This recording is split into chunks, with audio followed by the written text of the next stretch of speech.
এই মেয়েটির কাছে ছিল এক অদ্ভুত শক্তি।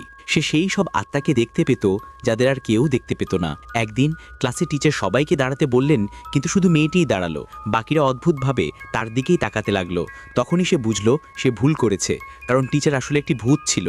অন্য কেউ তাকে দেখতে পেত না। টিচার ধীরে ধীরে মেয়েটির দিকে এগিয়ে আসছিল।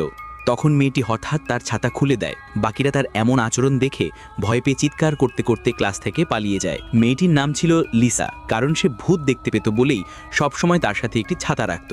যখনই সে ছাতা খুলত, ভূতেরা দূরে সরে যেত। ক্লাস শেষ হওয়ার পরও ভূতেরা তার পিছন পিছন চলতে থাকত। লিসা যখন ছাতা খোলার চেষ্টা করল, তখন একটি ভূত তাকে থামিয়ে দেয়। ঠিক তখনই একজন লোক এসে নিজের ছাতাটি মাটিতে গুঁতো দেয়। সেখান থেকে এক তীব্র শক্তি বের হয় এবং মুহূর্তেই সেই ভূতটি ধ্বংস হয়ে যায়। লোকটি বুঝে যায় যে মেয়েটি আত্মা দেখতে পারে। সে লিসাকে একটি গুহায় নিয়ে যায় এবং তাকে বলে, আমাকে একটি পাখা এনে দাও, আর ভেতরে যা দেখবে তার দিকে খেয়াল করবে না। লোকটি তার জীবন বাঁচিয়েছিল, তাই লিসা তার কথা মানে। ভেতরে গিয়ে লিসা পাখাটি দেখতে পায়। যখন সে সেটা নিয়ে বের হতে চায়, তখন লাল কাপড় পরা এক মানব তার পথ আটকে দেয়। লিসা এমনভাবে আচরণ করে যেন সে কিছুই দেখেনি, কিন্তু মানুষটি তাকে ধরে ফেলে। সে বলে, যদি তুমি এই মোমবাতিগুলো নিভিয়ে আমাকে মুক্ত করে দাও, তবে আমি সারা জীবন তোমাকে রক্ষা করব। লিসার আর কোনো উপায় ছিল না, তাই সে রাজি হয়।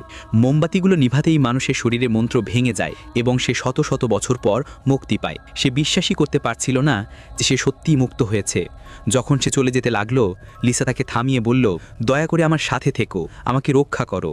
তখন সেই মানুষটির করা প্রতিশ্রুতি মনে পড়ে যায়, কিন্তু ঠিক তখনই সে জাদু ব্যবহার করে